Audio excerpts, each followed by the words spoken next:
General Bajwa तो कह रहे थे कि अदम एतमाद ना लाई जाए, वो तो बानी पीटीआई के नुमाइंदे बने हुए थे।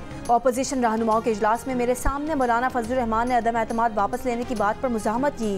रहनुमा नून लीग मलिक अहमद खान की प्रेस कॉन्फ्रेंस, कहा मौलाना जो दावे कर रहे हैं उन्हें साबित कर दें।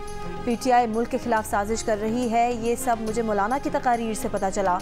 मौलाना कहते थे कि बानी पीटीआई एजेंट है, बैरूनी आकाओं के कहने पर एटमी ताकत के खिलाफ जो कर रहा है वो गलत है।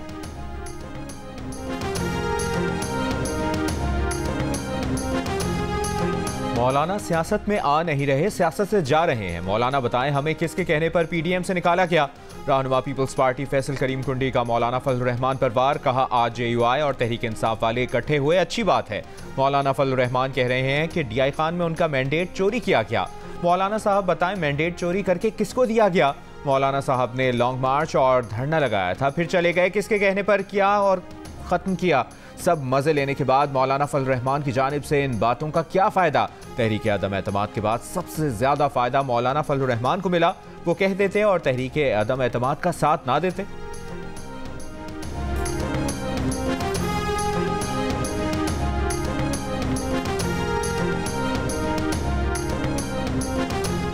साबिक army chief general retired Qamar Javed Bajwa और साबिक DGISI जनरल रिटायर्ड फैज़ हमीद की दो टोक अल्फाज में मौलाना फजलुर रहमान के बयान की तरदीद। द न्यूज़ के एडिटर इन्वेस्टिगेशन अंसार अब्बासी की रिपोर्ट के मुताबिक कमर जावेद बाजवा और फैज़ हमीद के करीबी ज़राए का कहना है कि जनरल फैज़ हमीद अदम एतमाद की तहरीक पेश किए जाने से कई माह कबल ISI छोड़ चुके थे। जनरल बाजवा के करीबी ज़राए का कहना है कि 26 मार्च 2022 को कई ऑपोजिशन रहनुमाओं की मौजूदगी में मौलाना फजलुर रहमान से मुलाकात हुई। दोनों जर्नलों ने ऑपोजिशन रहनुमाओं पर जोर दिया था कि बानी पीटीआई को अपनी मुद्दत मुकम्मल करने दी जाए। लचक ना दिखाने पर कहा गया कि तहरीक वापस लेने के बदले बानी पीटीआई इंतखाबात का ऐलान कर देंगे।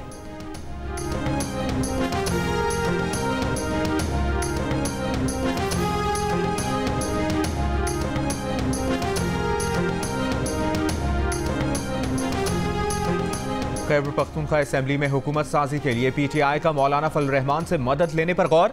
जेयूआई के साथ केपीके में मखलूत हुकूमत बनाने का इम्कान। कल पीटीआई और जेयूआईफे की मुलाकात में बानी पीटीआई का पैगाम मौलाना को पहुंचाया गया।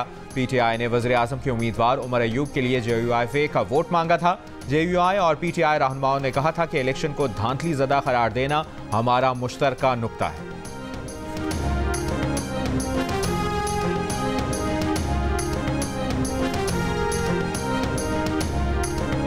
मौलाना फजलुर रहमान ने दावा किया है कि बानी पीटीआई की हुकूमत के खिलाफ तहरीक अदम एतमाद कमर जावेद बाजवा के कहने पर लाई गई। फैज़ हमीद उनके पास आए और कहा कि जो करना है सिस्टम के अंदर रहकर करें। कमर जावेद बाजवा और फैज़ हमीद के कहने पर नून लीग और पीपल्स पार्टी ने मुहर लगाई, वो खुद अदम एतमाद के हक में नहीं थे।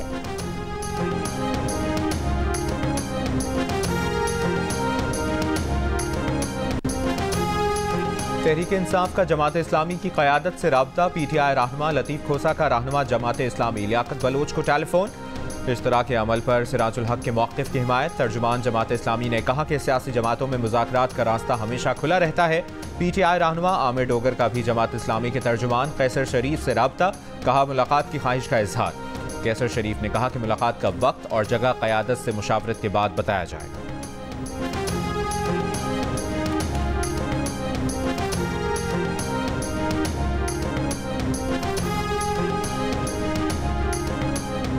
कौमी असम्बली का स्पीकर कौन होगा, चेयरमैन सेनेट का ओहदा किसे मिलेगा। नून लीग और पीपी में बातचीत जारी। ज़राए के मुताबिक पीपल्स पार्टी ने नून लीग से स्पीकर का ओहदा मांग लिया। पीपल्स पार्टी के यूसुफ रज़ा गिलानी और राजा परवेज़ अशरफ स्पीकर के ओहदे के उम्मीदवार हैं। वज़ीर ख़जाना ना बनने की सूरत में इसहाक डार या फिर आज़म नज़ीर तारड़ चेयरमैन सेनेट होंगे। हज़ारा डिवीज़न से नून लीग के कामयाब उम्मीदवार सरदार मोहम्मद यूसुफ को डिप्टी स्पीकर कौमी असम्बली बनाए जाने का इम्कान। डिप्टी चेयरमैन का ओहदा बलूचिस्तान से ताल्लुक़ रखने वाले सेनेटर को मिलने का इम्कान है।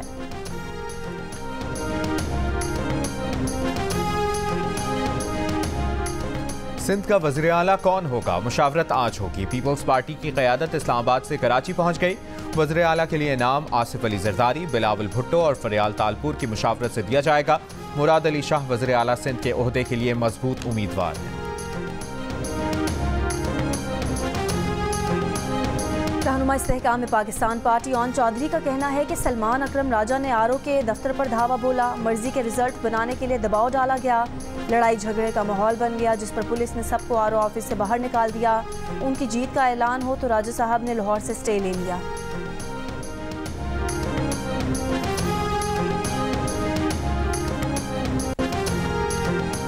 रहनुमा पीटीआई शाह महमूद कुरैशी ने साइफर केस का फैसला इस्लामाबाद हाई कोर्ट में चैलेंज कर दिया। साइफर केस में सजा के खिलाफ अपील इस्लामाबाद हाई कोर्ट में दायर।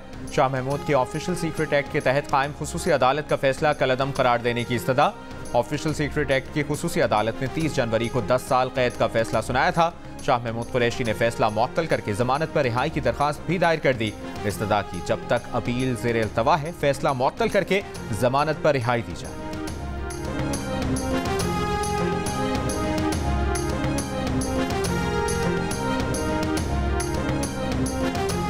अदालती फैसलों के मुताबिक रिटायर्ड जजेस के खिलाफ कार्रवाई काउंसिल का दायरा इख्तियार नहीं। आईनी और कानूनी तौर पर सुप्रीम जुडिशल काउंसिल की कार्रवाई का हिस्सा बनने का तशद्दुद केस में नामजद सिविल जज आसिम हफीज की अहलिया मुलजिमा सोमिया आसिम पर फर्द जुर्म आयद कर दी। अदालत ने फर्द जुर्म पढ़कर सुनाई।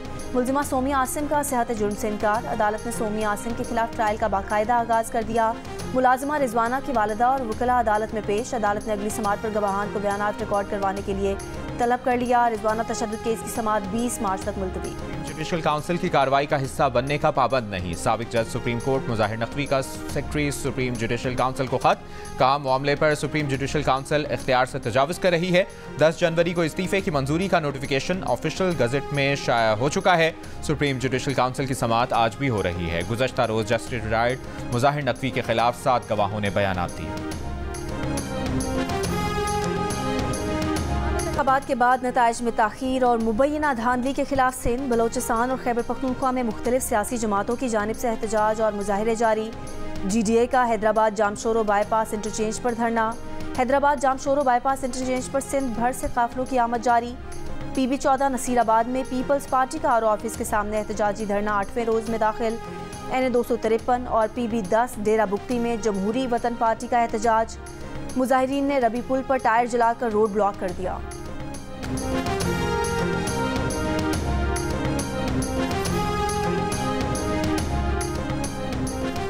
8 फरवरी के इंतखाबात कलअदम करार देने की दरखास्त समाअत के लिए मुकर्रर। चीफ जस्टिस काजी फाजीसा की सरबराही में 3 रुकनी बेंच 19 फरवरी को समाअत करेगा। जस्टिस मोहम्मद अली मजहर और जस्टिस मुसर्रत हिलाली बेंच का हिस्सा होंगे। शहरी अली खान ने इंतखाबात में धांधली की बुनियाद पर दोबारा इंतखाबात की इस्तदा की।